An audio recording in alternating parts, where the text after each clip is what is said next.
Здравейте и добре дошли в най-новият епизод на InvestClub TV. Днес на гости за първи път ми е господин Христо Шомов и сега с Христо ще поговорим в детайли за доста от имотните стратегии, начини за инвестиране. Ще има доста така малки неща, които ще ви помогнат изключително много, оставайки до краят на епизода. Също така доста от нещата, които говориме, са засегнати в още по-голяма дълбочина в книгата ми "Тайната на имотните инвестиции", както и още един куп други неща, които сега не бяха засегнати в самият подкаст и епизод. Книгата има намаление, върви с бонуси за над 1000 лева, напълно безплатно, отдолу в описанието цъкнете, вземете, ако искате да надградите, буквално няма какво да губите, тъй като има и гаранция, ако не сте доволни. Казвайки това, нека да навлезнем сега и към съответният подкаст. Привет, Христо, и много благодаря за времето ти, за голяма част от аудиторията, особено тези, които са по-запознати с имотите. Според мен си познато лице със сигурност, за тези, които може би за първи път те виждат или хората, които сега ще ги разпалиме за имотната материя, ако искаш, както ти прецениш, колкото изречение прецениш, да се представиш. Здрасти първо и много благодаря за поканата. Изключително поласкан съм да съм при теб. Много ми е приятно. Казвам се Христо Шомов, на 42 години съм, ако не бъркам. Занимавам се с имоти от около 5-6 години. Преди това съм се занимавал много дълго време с телевизия, по-късно реклами. След това имах един такъв период, който имах компания за виртуална реалност. Даже няколко компании за виртуална реалност.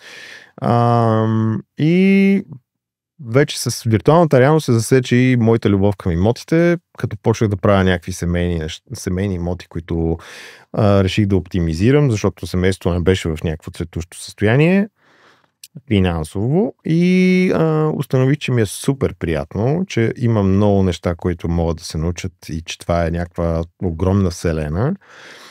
И в един момент удари COVID.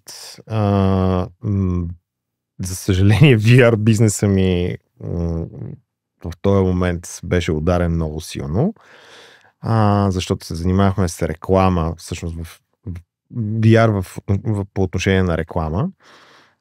И точно така си бяхме наредили много хубави проекти в пайплайна с големи клиенти, които отне няколко години да схванат и да разберат колко преимуществата на тая технология.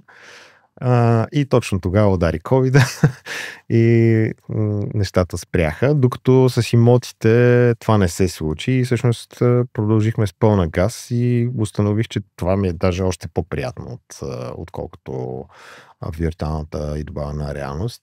И така се случи, че се оказах, че поназнайвам някакви неща и съм добър в това да правя висок клас имоти. Супер.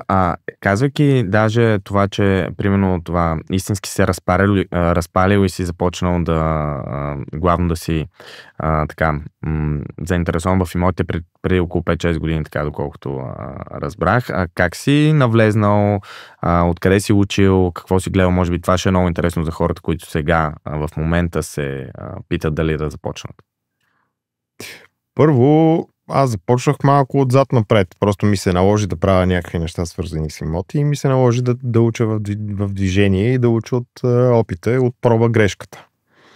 В последствие, общо взето, се оказа, че съм заобиколен с една маса изключително адекватни инвеститори, които разбират много от имоти и всъщност те са ми огромно вдъхновение и супер добра школа. Но разбира се, има и изключително така изявени хора в България и извън България, които се занимават с това нещо и които е интересно да се следи това, което правят. Така че има достатъчно материали за учене, така че който има желание, просто няма вариант да не се, как да кажа, да не влезе в тая игра. Като тази игра не е, как да кажа, тя не е безкрайно сложна, нали? В смисъл, доста интуитивна за човек, който има някакъв, що годе добър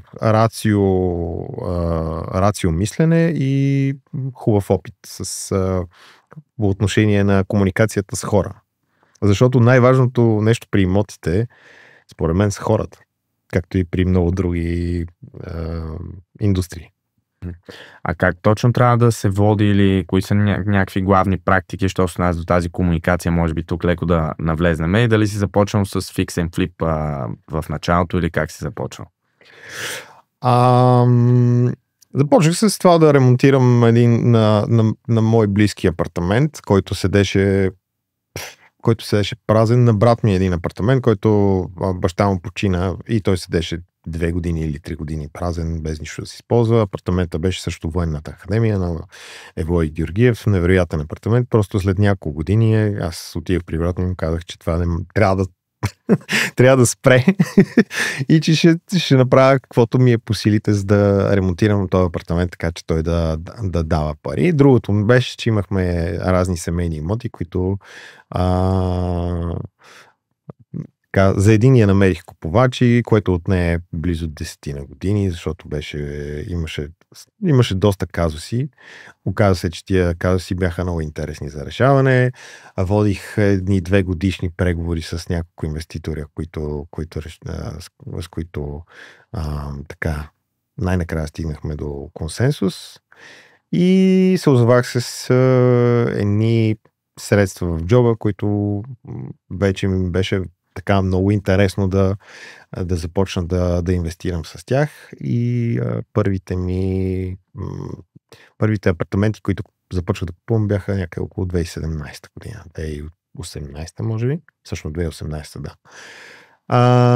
И се оказа, че харесвам да правя реновации и част от тия имоти продадох, защото така прецених. Това е също интересна тема, защо се продава един имот.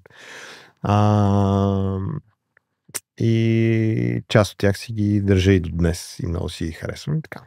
Постоянно получавам въпроси от хората, къде да инвестират в акции, кои са качествените платформи. За това с гордост искам да кажа за най-новият ни партньор Freedom Finance, която не е само една от най-големите платформи тук в Европа, а и в световен мащаб и е първият личен партньор, с който InvestClub се сработва, което е публична компания, листната на New York Stock Exchange, т.е. на Ню-Йоркската борса.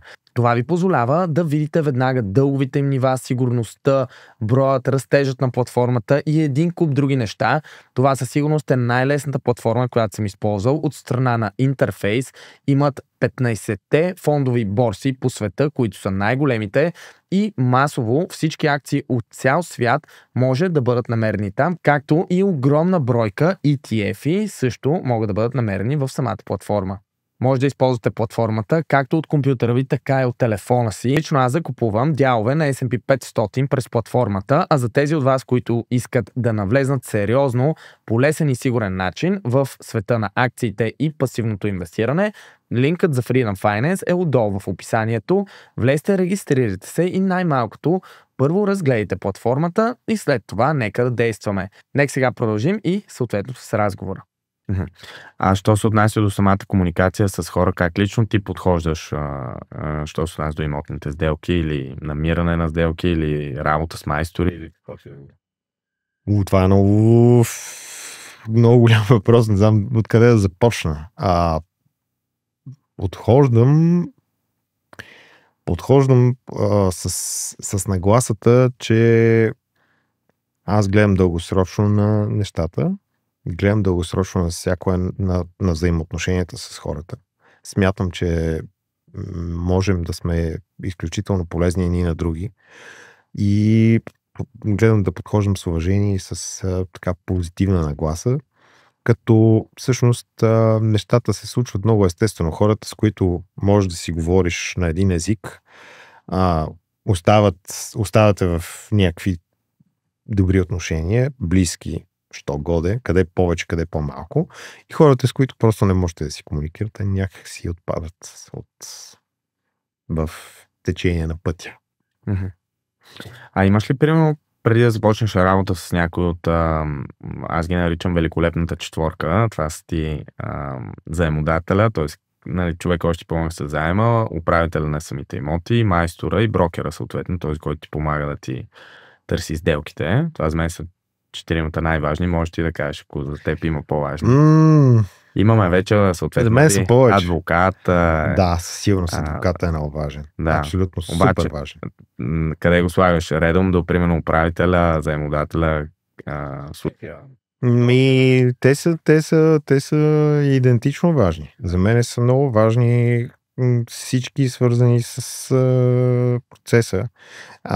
Особено хората, с които комуникираме ежедневно. Със сигурност тия хора са в този списък. Аз бих добавил архитектите, бих добавил техническите хора, техническите екипи, бих добавил инженер-конструкторите, без които не минава нито един оглед, нали, говорейки за старо строителство. Брокерите със сигурност.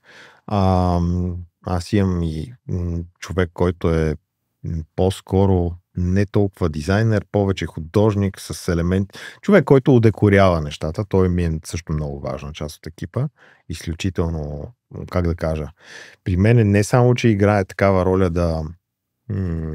да стейджва и да довършва нещата, но има и леко ролята на дизайнер, но има и леко ролята на човек, който запалва супер много екипа и така дава едно мега гориво за това всички да са супер вдъхновени. Защото едно нещо съм научил от видеопродуцентството. В някои книжки за продуценти пише, че екипа на един филм по време на снимките и преди снимките трябва да вярва, че това е най-великият проект, който участва в момента. Това важи за всеки един проект. Така че много е важно екипа да е супер вдъхновен, особено когато говорим за някакви творчески дейности, защото тук има много творчество. Сега естествено повече творческите дейности са по-важни, отколкото, нали, примерно, макар че защо па не е един адвокат или един брокер? При брокерството, при продажбата, примерно, имат супер много творческа част, която е супер важна. Общо взето, цялата идея на хората да им е супер комфортно, супер приятно, да се чувстват вдъхновени. Това променя много нещата от това просто човек да ходи от 9 до 6 на работа. Макар че това, нали, нека да не заклеймяваме този формат, защото той също си е супер и човек може да е много щастлив и в него, разбира се. Просто при нас нещата са малко по-на проектна база, така да го кажем. Да се върнем на твоя всъщност въпрос, защото аз малко обичам да се отнасям.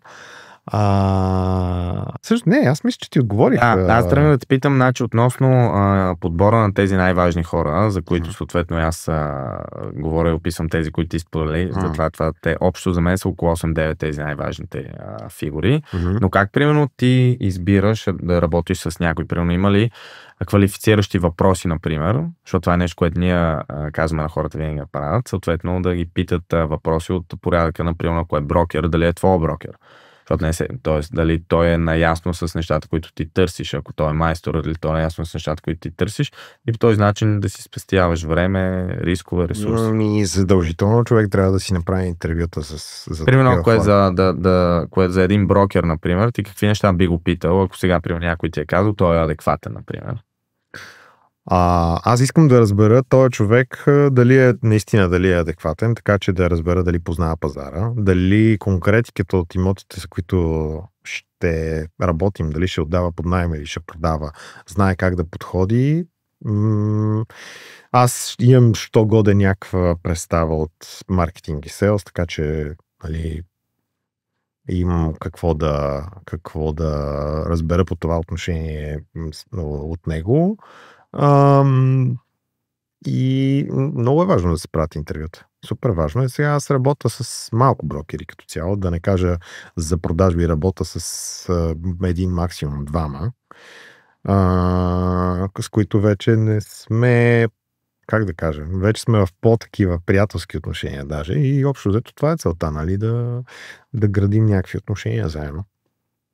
Те знаят много добре за мен какво е важно, аз знам за тях съответно какво е важно. И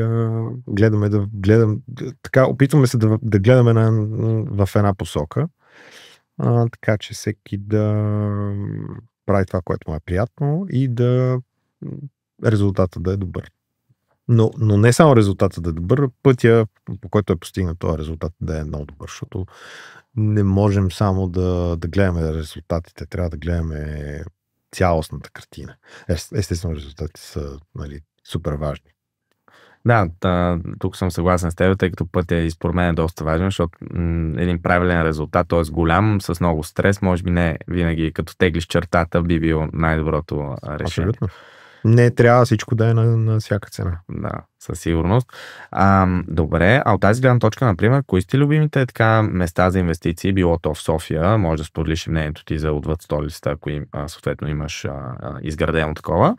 И от тази гледна точка, след това, като последващ въпрос, тук според мен за хората ще е много интересно да поговорим, специално ти случаят, как намираш сделки, какво за теб е един добър имот, кога си окей веднага да влезнеш в сделка. Да. Това са две чудесни вселени, които засегна. Значи като цяло, къде беше първи въпрос? Къде? Сега аз, аз се занимавам с висок клас, така да кажем, реновации и аз завършвам нещата с добра прецизност. Общо взето всичките ми имоти са по списанията, имам няколко на корици. Даже не общо взето, всъщност абсолютно всичките ми са издавани. И за да мога да си позволят това нещо да го правя, т.е. клиента, дали наемател, дали купувач, за да дойде да си донесе само примерно пантофите и всичко вътре да е направено, трябва да мога това нещо да прави икономически смисъл. И съответно трябва да може да позволява имота самия като характеристики да му се случи това нещо. Тоест цената да може да търпи такава корекция нагоре, която да прави този смисъл. Съответно, аз ако хвана, да речем, в обеля един апартамент и му направя някакъв феноменален ремонт, най-вероятно няма да мога да му кача до такава степен цената. И съответно заради това аз предпочитам да работя в по-премиум кварталите в София, като най-любимият идеалният център. Защото там възможностите са най-големи.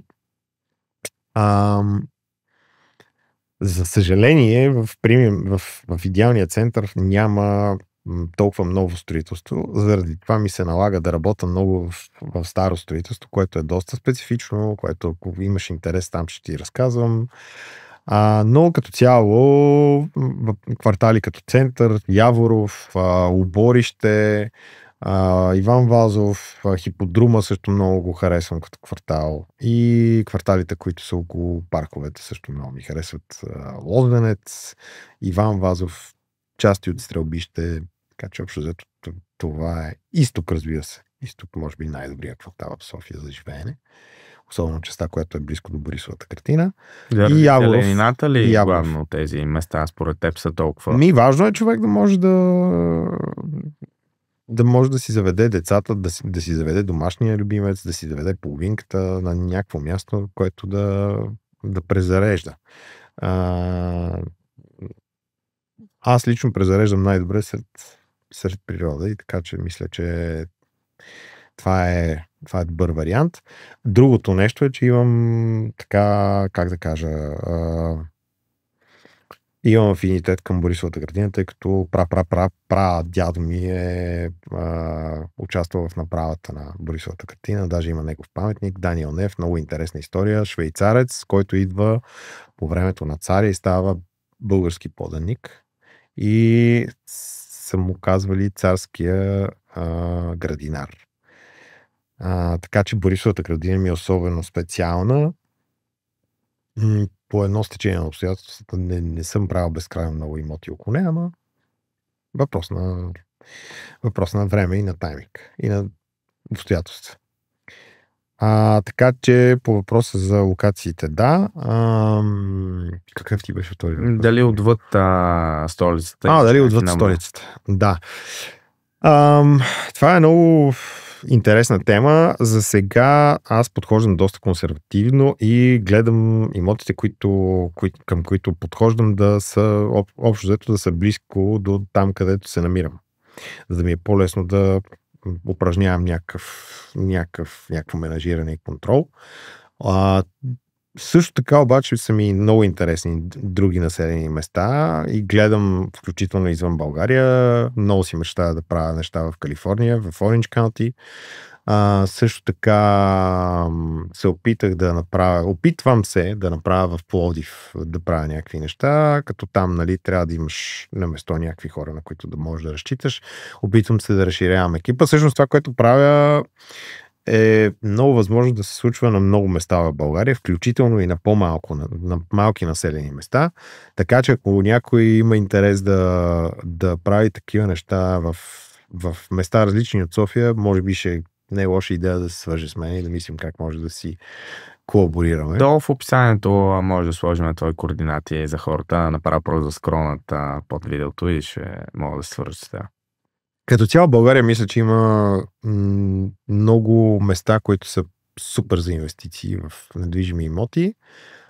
По отношение на това, което аз правя, хубава реновация, мисля, че тя е макар и нишова, тя все повече става интересна, все повече се засилва интереса към готовите имоти. Хората не случайно се шегуват с това, че, нали, е ужасно да ти влезат майстори в къщата и какво беше там на китайски било някакво проклятие да ти влезат майстори, имало някаква такава как да кажа, да си тирдосаш някой. Така че мисля, че все повече ще има интерес към готови и завършени апартаменти. И защо не извън София? Защо не и отдалечено? От някъде. Примерно, ето казвам ти, просто за една бройка да купа в Велико Търново един имот, който мисля, че ще става супер за краткосрочно отдаване. Поради някакви обстоятелства не го направих. Но там имам близки, които мисля, че могат да се така да поемат част от менажирането, реновацията и така нататък. Ясно. Имаш ли основни неща, които примерно задължително трябва да покрива една имотна сделка, като цената, разбира се, локацията, но някакви други неща и може би до какъв процент под пазарна стойност и трябва да бъде имота, за да кажеш, окей, трябва да влезна. Гледам да не се ограничавам с процента на нещо. Имам предвид, че нали, нямам нищо против да е много под пазара, но да, като цяло... Не, разбрахте, шегувам се. Мисля, че 30% под пазара е така един добър минимум, който може да се действа и да се работи. Нали, не е тайна в това, което по принцип в сделките с недвижими имоти печалбата се сформира основно при закупуването на един такъв имот, особено когато говорим за когато говорим за много стратегиите, да не влизам в конкретика. Така че това е много важно. Локацията е също. Да, локацията, разбира се, задължително, потенциала на имота, характеристиките на имота, това да отговаря да има потенциал да отговаря на съвременните изисквания за такъв имот. Тоест, ако е за живеене, примерно, да има, да кажем, по-голяма дневна, повече стаи, ако е за отдаване под наем да има, примерно, да има повече светлина, да има гледка, защото хората почват тия неща да обръщат внимание. По-големи прозорци, да има потенциал за такива неща. Тоест, просто характеристиките, паркоместо, асансьор, ако щеш, те са безкрайно много добри съседи, липса на течове, хубави общи части. Това е интересно, между другото, с съседите, дали много. Примерно ти се е случвало да чукаш по врати и да питаш с други съседи за имота, за мястото? Не само, че ми се е случвало, ми се случва всеки път, когато ходя да гледам старо строителство. Задължително. Изключително важно. Задължително. Значи, моят съвет, ако тръгнете да купувате старо строителство, задължително свържете с домоуправителя. Той обикновено е адекватен и знае какво се случва в сградата. Разберете какви хора живеят в сградата, защото там се скрие всъщност един немалък риск, който не искате да ви се случи, да разберете в последствие, след като сделката се е случила, какви хора има. Не дай си Боже да има някакви хора с психични проблеми, с някакви агресии, но, нали, обикновено хора, които просто нямат отношение към етажната собственост, защото българина масово не разбира, че дома му не започва и не свършва с входната врата. В смисъл, просто хората това някакси не тая концепция за това, че вие живеете в обща сграда и тая обща сграда е на всички, включително и по пространството пред тая сграда, зад нея и така нататък. Просто това е нещо, което, как да кажа, някакси хората не го разбират и го неглижират. Така че това е много важно. Състоянието на общите части също е много хубав така индикатор, но той не е самодостатъчен. Тоест най-добре е да се говори с домоуправителя и да се разбере какво се случва. Защото там всъщност се крият адски много рискове и адски много потенциални проблеми. По съседски казуси мога да разказвам до безкрайност. Това е когато човек прави старо строителство в такива квартали, особено в идеалния център, просто имам безкрайно много такива истории. И за мен всеки такъв проект, на който се натъквам на адекватни и добри съседи, е дар от Господ просто. И аз гледам тези имоти никога да не ги продавам. Защото добрите хора и добрите съседи, съвестните, които имат отношение към общите части и към сградата генерално, са не много и трябва да бъдат ценени.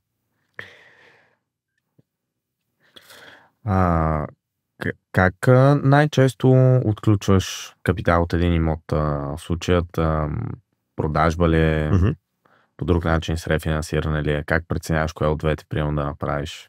Това примерно, още от самото начало ли започваш да практикуваш още от 2017-2018 или започваш да практикуваш процесите с рефинансирането и може би или след това, което се случи с пандемията?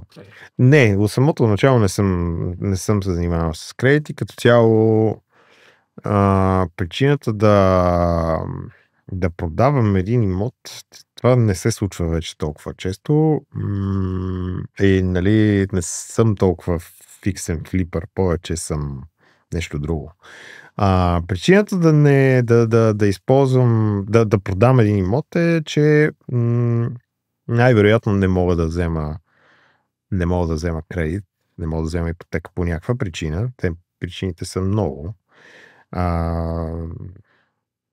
Сега мисля, че нали, дали си запълнил кредитния потенциал, дали имота, който искаш да купиш, не е достатъчно привлекателен за банката, така че тя ти даде адекватни пари за него. Защото има и такива случаи много. Дали има някакъв проблем с имота, който е само в очите на банката, той да не е чак такъв голям проблем за... Те са безкрайно много случаи, но има такива моменти. Естествено, не е и без значение това, че човек понякога просто вижда, че ще има много ангажимент с даден имот и тогава по-добре да не си губиш толкова време, да не си губиш толкова много времето да го държиш и по-добре да го продадеш. Така че има много причини, но как да кажа, причините да задържи човек даден имот е, че го е купил на... Естествено, нали, ние гледаме да купуваме на по-ниски цени от пазарните и да продаваме на по-високи цени от пазарните. Това е всъщност моята генерална концепция в нещата, защото аз правя имоти, които са по-добри от по-голямата част от имотите, които се продават на пазара. Съответно, на по-високи цени. Това също е много интересна там тема с тая ниша, защото няма много такива имоти генерално няма много такива добре направени имоти на пазара. И всъщност, когато правиш такова нещо, ти нямаш кой знае каква конкуренция. Да не кажа, изобщо нямаш конкуренция, съответно мога да правиш каквото си искаш с цените. Стига да има кой да ти плати, разбира се. Това е супер. Да, от гледна точка на съотношения, примерно следиш ли си, примерно какъв е общият ти капитал в имоти спрямо заемите, имаш ли някакви там правила, където примерно не искаш да имаш прекалено много заеми спрямо стойността на имотите си, или по-скоро до запълване на кредитния потенциал, както ти каза, и ако е така, примерно това говорим за юридическо или физическо лице? Такава е ситуацията в момента, че юридическите лица не са толкова добре финансирани, колкото физическите. Те условията... Да, ако говориш за ГПР ли говориш? Да, за кредите на юридическите лица, лихвите.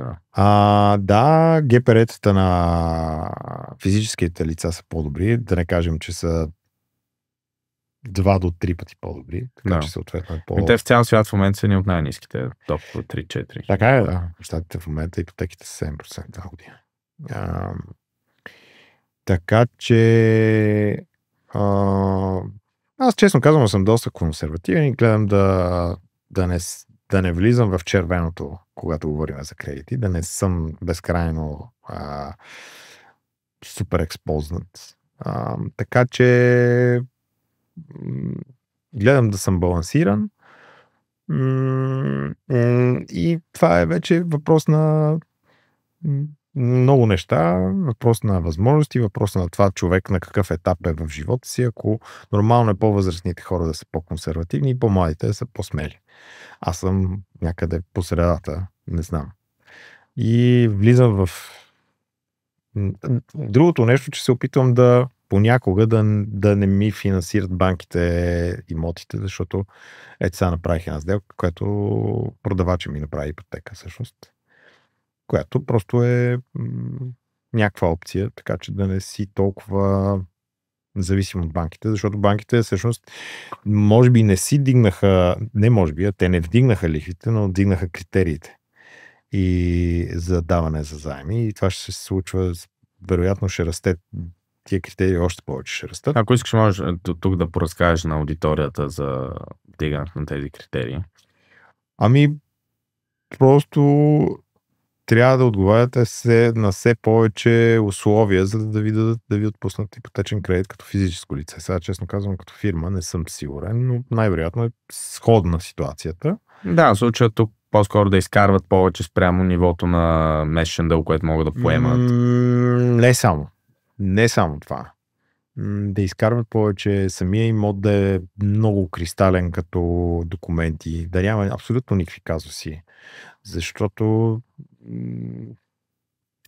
просто стават все по-консервативни банките по това отношение и просто не искат да имат някакви рискове.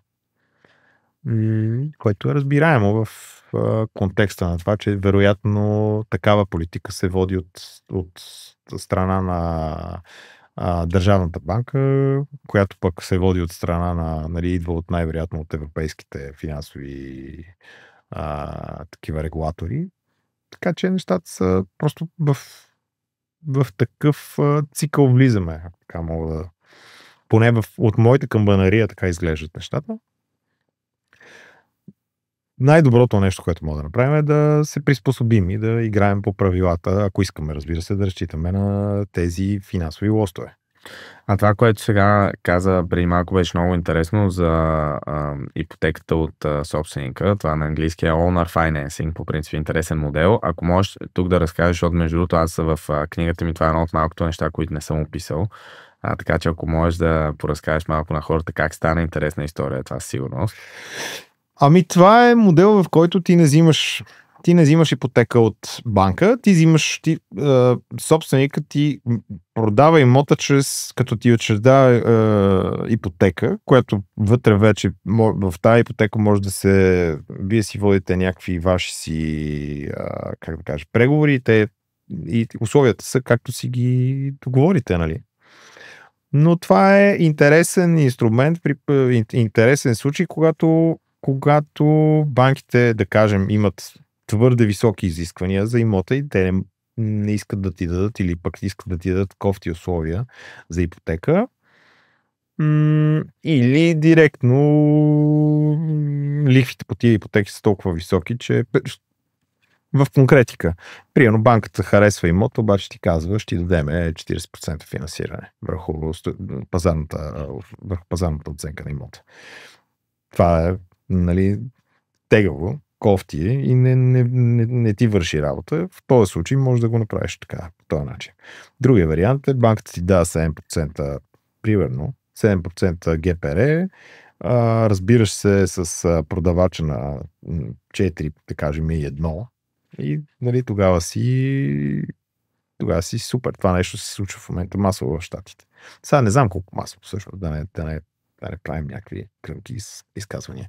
Случаите е доста, съгласен съм, защото хората стават винаги мислят в по-тежки варианти, по-алтернативните стратегии стават по-нашумени в такива времена, така че да, доста се случва. И така че това е просто един, как да кажа, лост. Един лост, който когато... А самият човек тук за хората, че е интересно дали го познаваш, комуникацията ви каква е била? Задължително. Значи комуникацията ни е много, много добра. Човека ми е в така добри отношения сме. Това е много важно. И като цяло, моята философия е, че с готин човек можеш да направиш дори не толкова добра сделка, но с кофти човек не можеш да направиш изобщо сделка.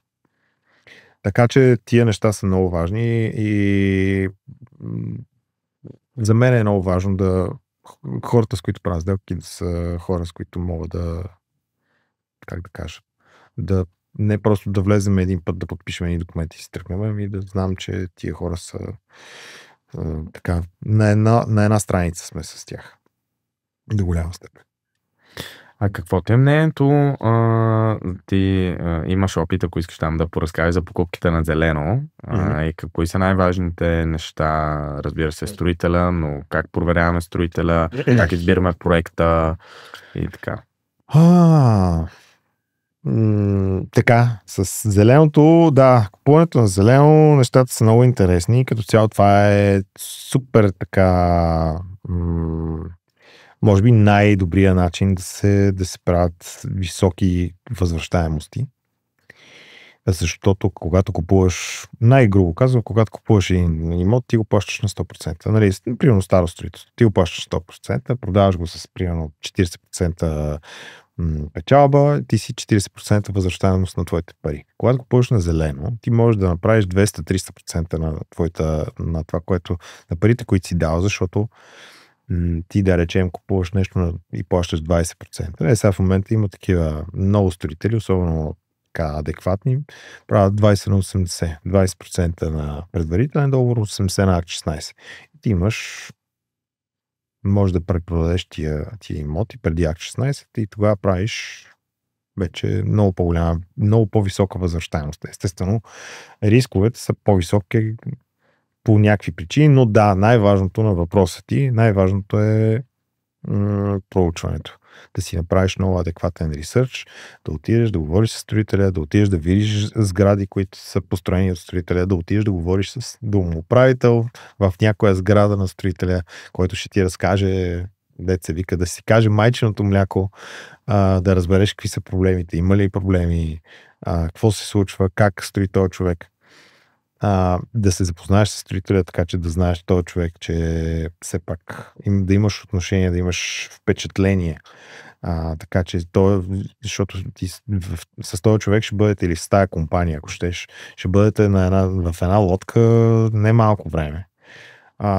Така че това са важните неща. А пък вече за конкретно кога взимаш решение да предприемеш покупка, за мен е важно това да бъде когато виждаш потенциал. Този потенциал е в локацията, в сградата, в качеството, в разпределенията на имотите, в етажността, в това да има клетка. Аз много обичам, като купуваме на зелено, да отида с дрона и да кача дрона до кота, еди колко си метра, защото знам, че там съм си харесал еди какви си апартаменти и така нататък, да видя какво ще се вижда оттам.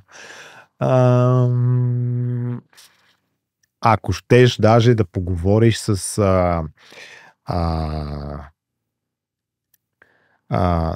с подизпълнители на този инвеститор, които му правят някакви неща, ако имаш тази възможност. Да заведеш, ако щеш, един технически на някой от строежите му да ти каже неща от кухнята, да се вика, преди да е затворил сградата, преди да е замаскирал, ако има някакви неща.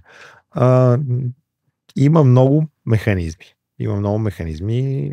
Просто трябва да се отдели време. И вече когато си харесал там 1, 2, 3, 4 такива инвеститора, строителя, е супер ти да им отидеш, влезеш в мейл листата, така че когато почват един проект, когато почват да продават, ти да си от първите. И тогава нали, това нещо е най-смислено, защото тогава цените са най-ниски, има най-голям избор на имоти и как да кажа, тогава е най-силно. Докато сега, примерно, ако купиш в някакъв вторичен пазар или в някаква късна фаза, тогава цените ще са по-високи, ще са останали най-кофти имотите, на най-кофти етажите. Вече зависи от конкретиката, за какво ги взимаш. Дали ги взимаш за дългосрочно даване под наем, дали ги взимаш за това да ги препродадеш бързо, дали искаш да ги направиш и тогава да ги продадеш. Нали? Това са вече различни стратегии. Може би тук трябва да си поговорим за различните стратегии. На какви имоти си най-голям фен, що се отнася до дългосрочно така държане? Да. По-малки, средно големи? На най-ликвидните имоти, които обикновено са по-малки имоти или на имоти, които знам, че дългосрочно ще им расте много цената. Също така на имоти, които знам, че няма да имам проблеми с тях. И като начин на направа, мога да си направя някакъв страхотен апартамент, ама да знаеш, че сега, примерно, тия стени много лесно ще се надерат или пък нещо ще се щупи много лесно. Избрал си някакви материали, които знаеш, че не са идиото устойчивите и докато пък ако си направил така, как да кажа, предвидил си това, че този имот ще издържи много време. И като разпределение ще е адекватен дълго време. И като дизайн. И като това, че си помислил за материалите, които ще са лесни за поддръжка. Тогава и като знаеш, че на тази локация цената винаги ще е добра и като знаеш, че този имот може бързо и лесно да се продаде, това е супер да си го имаш дългосрочно, защото ти винаги можеш да го продадеш, ако решиш, макар че нали, това е вече някаква много крайна мярка с продаването. Има достатъчно начини да не се случва и да ти да вземеш стойността на парите нали, за този имот. Посредством, разбира се, най-лесно това е просто ипотека като физическо лице. Да. Кои според теб са главните позитиви на изтеглянето на стойността от имота чрез ипотека? Най-вече това, че не губиш така наречения appreciation. Тоест, цената на имота във времето се предполага, че ще расте в дългосрочен план с почти 100% сигурност. Така че ти не губиш това нещо, което за мен е много важно. Продал съм не един-два имота, които после ме е било яд. Че всъщност, ако съм ги продал на времето за нали, топа на пазара, който нали, никой не е вярвал, сега примерно 1-2 години по-късно така ти минава една мисъл, че всъщност малко си се минал. Така че, но пък това са тия неща, които като не си се слушал в нечий съвет и нечий предишен опит, си го направил ти и сега вече си научил от този собствен опит. Да. Аз също бих добавил тук, че нещо, което е много ценно е, че също и данък не се плаща съответно, когато теглиш съответно ипотеката, като продадеш, нали. Данък печалба. Това вече зависи от това в какъв времеви отрязък си държал имота. Нали? Ако е над 3 години за първи имот, ако е под 3 години плащаш 10% данък печалба, нали, на разликата, ако за втори имот мисля, че беше над 5 години. И да. А на мен ми е интересно по принцип също дали ти гледаш твоята възвръщаемост на имота. Специално, нали, той има по принцип два параметра, по които можеш да гледаш. Едното си е, нали, това традиционното ROI, което е Return on Investment, което някакво е малко лъжовно, тъй като реално с покачването всяка година на наемите, нормално е то автоматично всяка година да ти се покачва, защото просто ти си го цената, на която си го закупил, е константна, с годините това се покачва. По-интересна концепция е Return on Equity. Това ще рече, че винаги разделяш собствеността в имота, делено на найема, който взимаш. Тъй като реално твоята собственост имота се покачва и ти печелиш повече. И така можеш да прецениш дали по-реалистично е, може би, да освободиш. Да, това е точно така. Това е стратегията, която използвам, когато разсъждавам на това дали да продам един имот или да го... Защото това на каква цена си го взел, как да кажа, то не е толкова релевантно върху... По-скоро много по-релевантно е това на каква цена можеш да го продадеш. И ако тая цена вече е много по... Как да кажа... тогава, всъщност, return of investment тогава ти се случва по-различен, нали, return of equity, окей.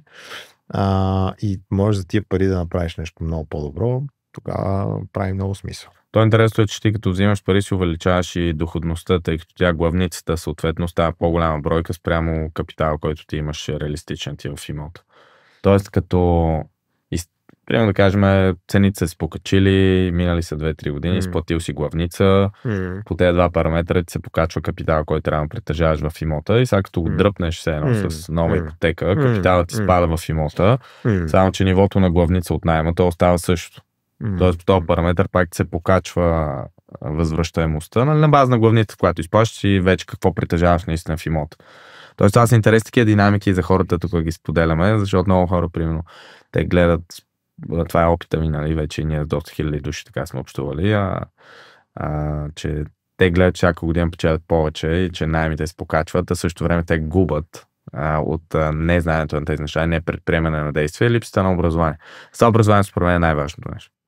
И според мен, и всъщност в държава, в която над 85% от хората имат собствено жилище, а пък се води, че живеят не е много добре финансово, че не са много добре финансово. Точно липсата на образование е онова парченце в пъзела, което пречи хората да живеят много по-добре. Защото представи си, не знам, не 50%, не 100%, нали? Защото това е някаква безумна бройка, но примерно 30% от хората, ако знаеха как могат да използват имотите си и, нали, можеха да го направят действително, защото получаваха добър доход или пък някакъв що-годе приличен доход, който да им позволява да оперират с този имот, нещата щяха да са коренно отлични. Така че да, наистина това липсата на знания е изключително влияе изключително много на начина, по който масово хората живеят. А имаш ли мнения или известни притеснения за това, че примерно в България така сме по-назад спрямо доста западни страни, като то главно на запад само в Германия, Холандия, може би още някои държави има 30 годишни фиксирани лихви, нали, щатите са ясни, като това е нещо изумително, те даже 2020 година, 2021, тогава си имах възможност аз в Холандия да взема така ипотека на 1,5%, просто не успях да период 30 години имаш такива фиксирани. Но каквото е мнението относно тази динамика в България, трудно ще го предскажем, но просто мнението ти на база на опит, дали отиваме на там да имаме тенденция на по-дългосрочни лихви, да не са само плаващи. Ами честно да ти кажа, нямам кой знае какво мнение по този въпрос. Не съм наясно. Знам, че има в България фиксирани лихви. Те са обикновено до 5 години. 3 до 5 години. Имаше за къс период една 10 годишна бях пуснал, ако не се лъжа. И те са по-високи, така че... Ами... При всички положения, значи нещата, които ние правим, нещата, които аз правя, лихвите, разбира се, са от огромно значение, но особено в контекста на Fix and Flip, те са... Те нямат такова. Ако оперираш с твои средства, да. Толкова много голяма като стойност, нали. Не, дори да не оперираш с твои средства, дори да правиш... Дори да използваш ипотека за краткосрочно купуване и продаване на имоти, това лихвите не могат да те, как да кажа, не могат да те спрат до такава степен. Нали? Това нещо не... Да, тук съм съгласен и напълно съм съгласен с два претекста, че ако много добре си пресметнал, че примерно може да има забавене, да имаш капитала да ги изплащаш, нали, съответно нещата. Да, трябва да имаш план Б задължително. Аз имот, който купувам само с един план, много рядко ми се случва, защото това е рисковано. Много често плановете се променят, обстоятелствата се променят, пазара се променя. И е много добре да имаме няколко екзита за всеки един такъв проект. И това е задължително. Така че, разбира се, абсолютно. Много хубаво ме подсещаш за това нещо, защото имот, който купуваш с идеята само единствено да продадеш, който не може да бъде отдаван под наем, така че да прави адекватна доходност, как да кажа, не е за всеки такъв проект. И защото може да се озовеш с два такива, примерно с един или два такива имота, които да те вържат за някакви десетки години и всичко приключва. Това аз съм доста се стара да нагнетявам постоянно едно такова по-специално мислене, което произлиза от философията на инвестирането в стойност, на английски е Value Investing, което произлиза от учителя на Уорън Бъфет, Бенджамин Грем и така нататък, надолу по веригата. То общо прието в пазара на акции, обаче, разбира се, може да се слага и в контекста на имотите, тъй като това са активи, които имат паричен поток, дивиденд, печалби или наем, така нататък. И философията е, че винаги трябва да си свръхконсервативен и постоянно да казваш не. Т.е. работата на един инвеститор, така както обичам да уча хората, е да казват не, а не да казват да. Защото малкото пъти, в които ще кажат да, съответно, те ще са били много консервативни и дори в тази лош сценарий, ако те пак са окей, значи апсайда, нали? Това е доста готино. И ако ще бъркаш, нека бъркай към това, че си много негативен. И по-добре, нали, то инвестирането не е бейсбол, има едно такова много известно. Чува ли си го изказване? Не.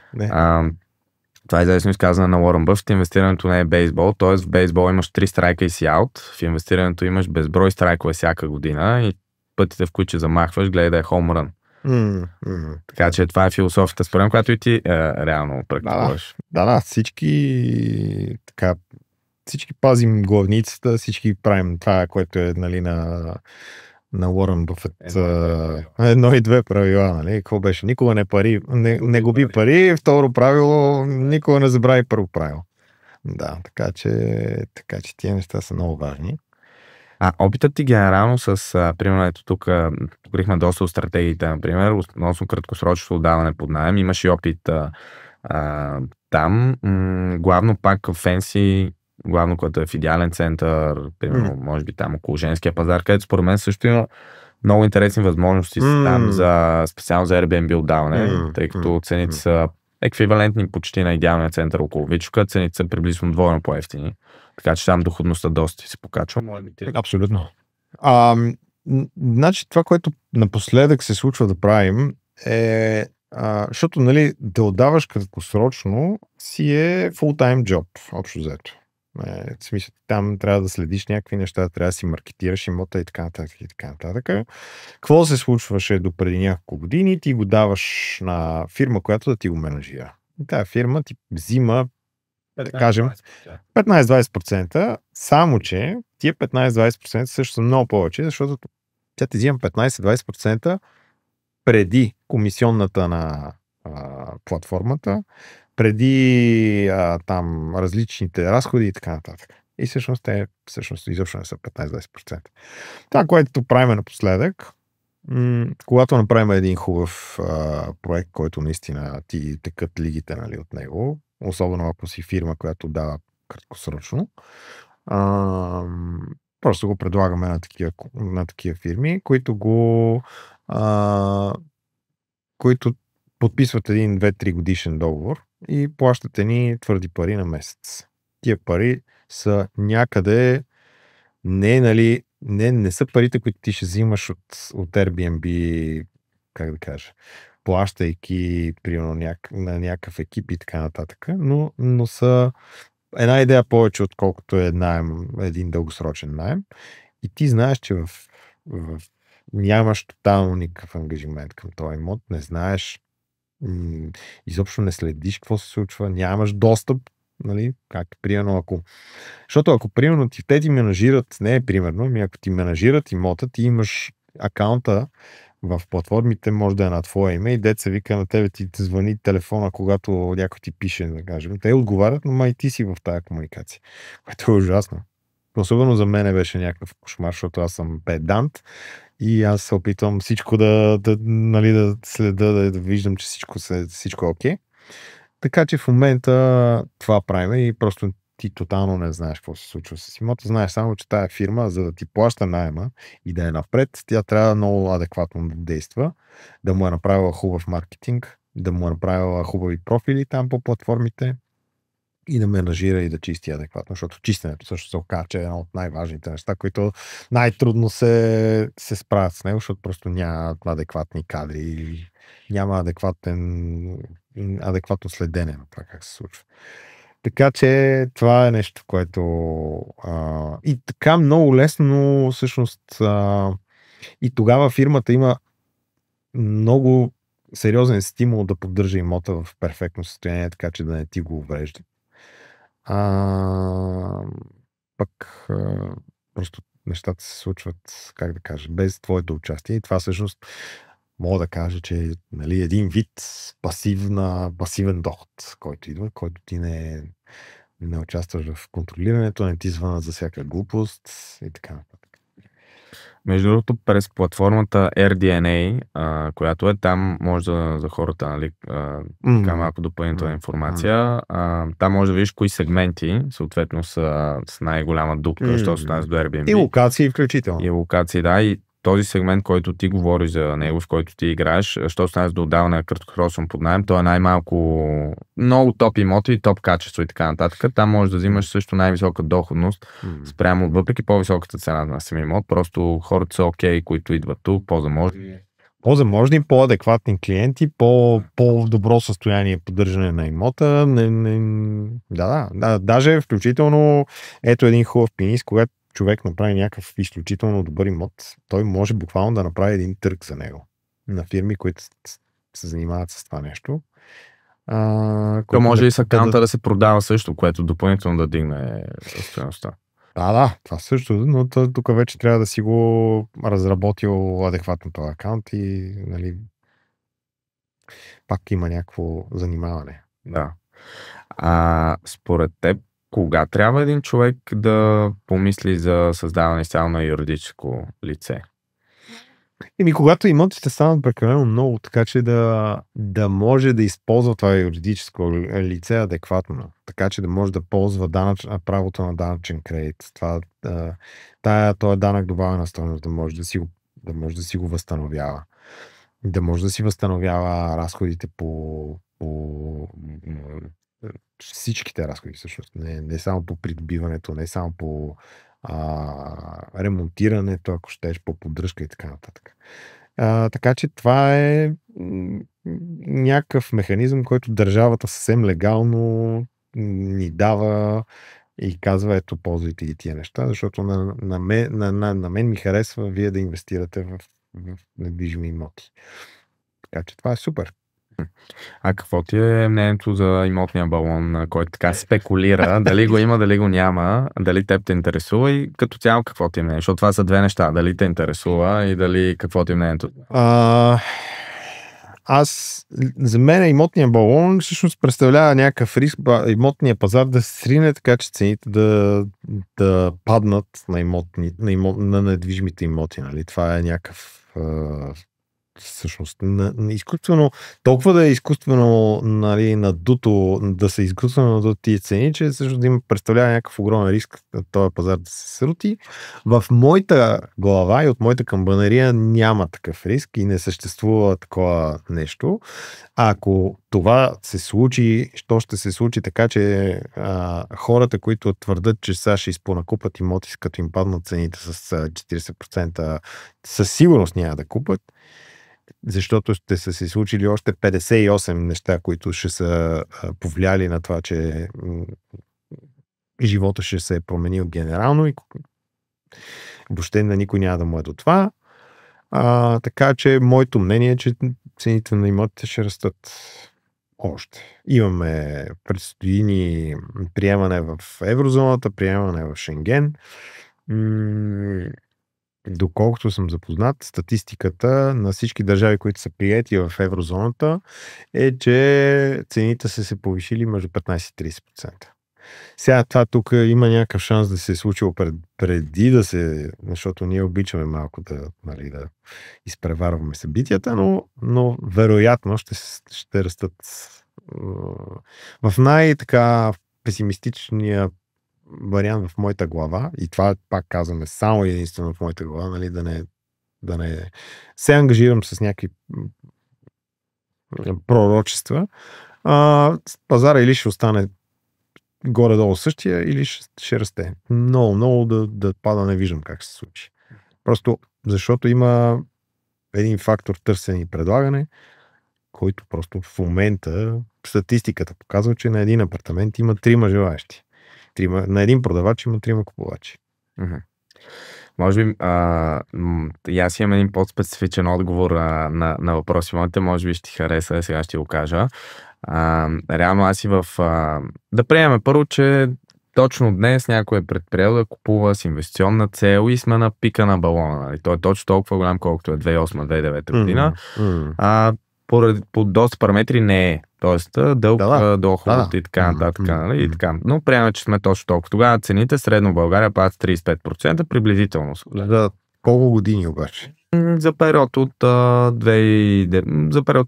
години. 3 или 4 години. Да, и последващите 5 години отново се достигаш по-рано се достига нов връх, но съответно пада с 35%. Това ще рече, че на някои места, примерно курортни, там пада с около 50, примерно центъра на Пловдив, Варна, София, по-хубавите места, средно падат 15-20% съответно, за да намерим, нали, тази съответно величина.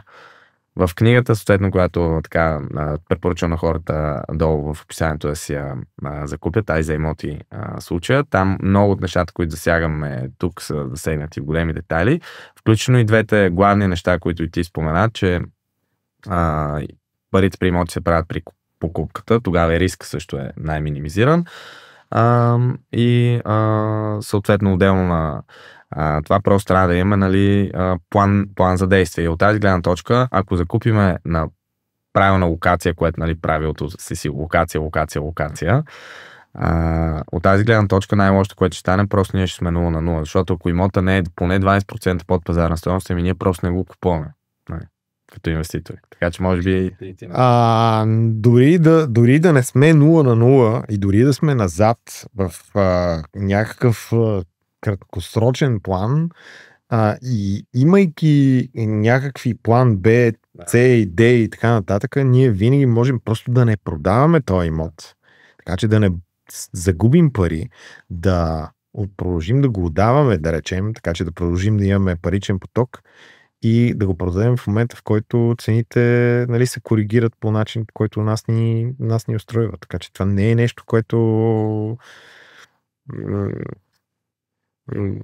в смисъл, не е автоматично падането на цената, не е автоматично това, води до това да загубим пари. Имаме много, много други инструменти, които ще ни предпазват от това нещо. Така че и другото нещо, което, нали, казват ти, че всъщност Това не се случва от днес за утре, случва се за много дълъг период от време. Аз никога няма да забравя, че всъщност 2008 какво се случи и тогава на ефтините имоти най-малко им паднаха цените. Защото просто като си купил на 900 евро в Младост, те примерно паднаха до към 700, нещо такова беше. Това по принцип е световна тенденция. Две са тези неща, когато има срив, най-малко падат клас С имотите. Нали, те са А, Б и С, А си където си ти, нали, Б си по-средната класа и С, защото ако се обърнем на пирамидата на Маслоу, най-надолу са нуждите на хората и заради това винаги все пак ще има нужда някой да живее някъде. И друга интересна тенденция е, че наемите се покачват когато има кризи.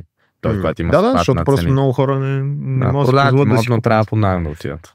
Да. Точно така. А какво ти е мнението сега за покачването на наемите? Съответно, тук виждаме интересна тенденция. Наемите спрямо цените последната година и половина почеха повече да растат.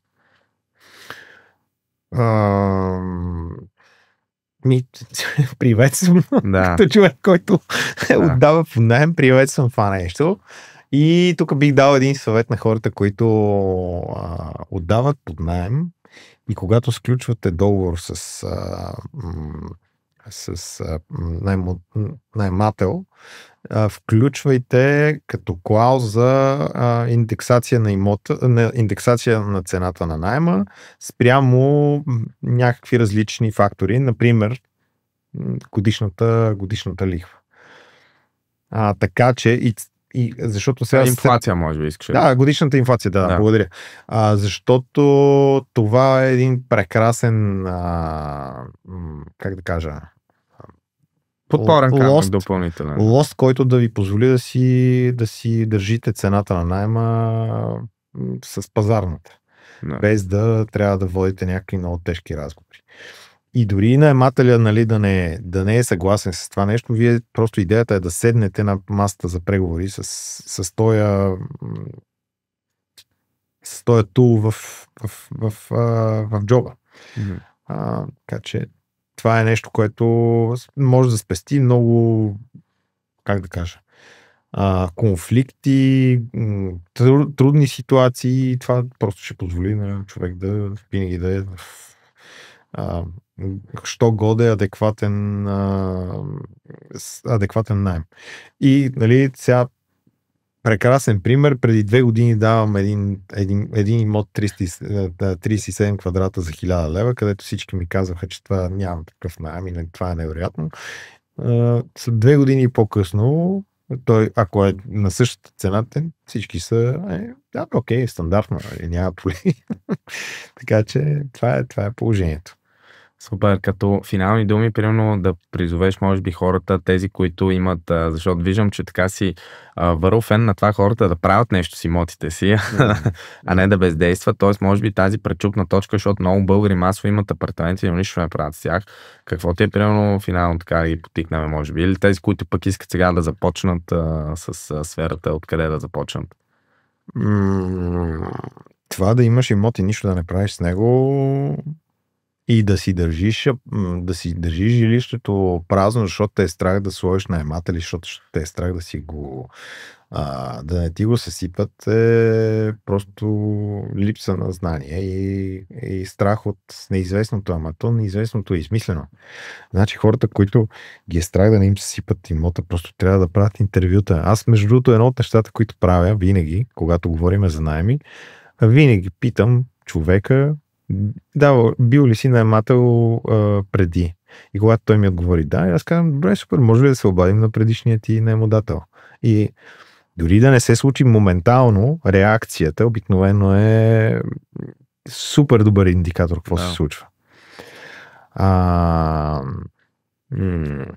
Много е важно да разбираме, че всъщност имота не е просто нещо супер яко, нали, което има само позитиви. Тоест, то е супер яко и има само позитиви, но има и някакви отговорности. И тия отговорности, защото в България казваме, то нито го храниш, нито го поиш, нали, това е поговорката, нали, че недвижими имот, нито го храниш, нито го поиш.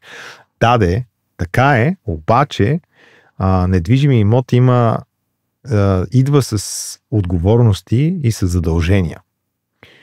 И хората това масово не го разбират, защото ти трябва този имот не мога да оставиш 20 години да му хлясва просто. В смисъл, окей, остави го, нали, обаче ти трябва да имаш някакво отношение към него. Ти трябва особено когато той е в как да кажа, в някаква съкооперативност с някакви други хора, ти трябва да имаш някакво отношение към сградния фонд, към етажната собственост. Защото това рефлектира пряко върху твоя имот. И сега, нали, хората си казват, какво ще поддържам общи части, нали, какво значение има това, каква е цената на моя имот, аз си живея там докато умре, после децата ми ще го получат моя имот. Да. Само, че ти като не си го поддържал 30-40 години, изградата като е заприличала на нищо, и като трябва да го ремонтират децата ти след 40 години, те трябва да дадат много повече пари, отколкото ти просто ако ти събираш регулярно за това нещо. И тая тема е много дълга и много така полезна в моите очи, защото аз съм, нали, има такъв един майстор, много любим, който казва, че окото свиква. Нали, мизерията свикваме да я виждаме. Обаче, наистина, това е много... Ако имаш отношение към тия неща, много натоварва. И затова аз поне имам нужда от време на време да се места някъде на някакво място, където виждам, че има някакво отношение, някакви регулации. Защото, примерно, в една държава, където тия неща са урегулирани, ти не можеш да си боядисаш вратата на къщата с какъвто цвят искаш. Ти имаш примерно 5 варианта. Не можеш да си правиш каквото си искаш, защото загрозяваш общото лице на квартала, на там дали живееш в някакво комюнити, дали живееш... Няма значение. Така че тия неща са важни, те липсват в София като цяло и в България, колкото съм запознат, мисля, че почти. Затова можем да видим чисто нови 2 сгради, които са на калкан, и едната, примерно, е в един архитектурен стил, цвят розов с кафяво, другата е жълто с черно. И двете са, нали, тотално неадекватни една от друга. И всъщност, нали, имаме двама инвеститора, строителя, които са казали, аз сега ще направя най-хубавата сграда, само че дори тя да е най-хубавата, като си я сложил до нещо в някаква друга среда, тя изглежда неадекватно. И всъщност и двамата губят от това нещо, защото имотите и двете сгради изглеждат грозно и съответно ти, ако трябва да избираш между това да си купиш имот в хубава сграда и имот в лоша сграда, с едни и същи параметри, на що года е една и съща локация, ясно е, че ще избереш нещо друго. Mm-hmm. Така че на твоя въпрос с инвестирането има много варианти, не е нужно дори един едно таванско помещение може да се дава под наем и може да се правят някакви интересни неща и човек може да си докара допълнителни доходи. Има безкрайно много опции.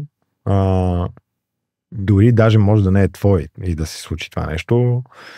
Но... Да, опции много. Това е красивото при имотите, че има много пътища. То е някакво безкрайно просто. И колкото по-креативен е човек, колкото повече измисля някакви неща, затова най-добрите инвеститори са хората, които просто измислят винаги. Супер гъвкави се измислят някакви варианти, които работят винаги. За конкретния случай, за всички страни. Mm-hmm. Много ти благодаря за участието, Христо. Беше супер интересно. Вярвам и много полезно за аудиторията и за напред се радваме, ако можеш много да ни гостуваш. Благодаря и на мен също ми беше много интересно и много приятно. Надявам се да сме дали нещо интересно като съдържание на аудиторията и благодаря за поканата още веднъж.